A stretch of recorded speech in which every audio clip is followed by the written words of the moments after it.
Halo Sobat Bola Mania, kembali lagi di BRC Official. Ada kabar menarik nih mengenai bos Persib bicara soal bursa transfer pemain, begini bocorannya. Persib Bandung hampir menyelesaikan paruh musim Liga 1 dengan cukup baik.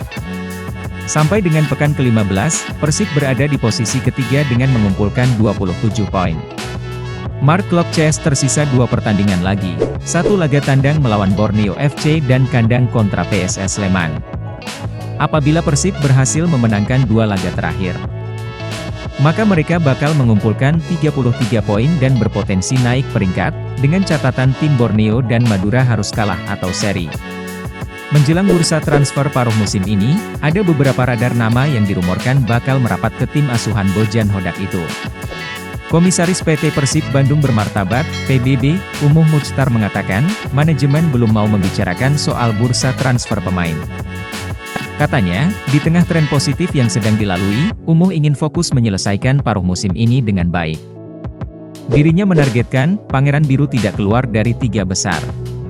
Sampai saat ini kami belum membicarakan itu. Yang ada sekarang juga sudah luar biasa, sementara ini ya sudah luar biasa ya dan baik, masih dalam keadaan semangat, kata Umuh di Bandung, Selasa 10 Oktober. Bos Persib itu menyatakan, dirinya tak mau merusak semangat pemain yang sedang bergelora dengan rumor-rumor pemain. Sementara menurutnya, skuad yang ada saat ini sudah sangat bagus dan kompak. Hal itu terlihat dari progres positif yang terus diperlihatkan anak asuhnya.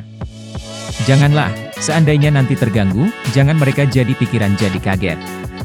Selama ini kami tetap kondusif, jangan ada dulu membahas pergantian pemain, tuturnya. Kenapa tidak ya? Kecuali ada kekurangan lagi, ada permasalahan lagi, itu urusan pelatih. Mudah-mudahan bisa bertahan, lanjutnya, nah itu dia Sobat Bola Mania untuk update kabar kali ini, bagaimana pendapat kalian Sobat? Tulis pendapat kalian di kolom komentar ya Sobat dan jangan lupa untuk like, comment, and subscribe.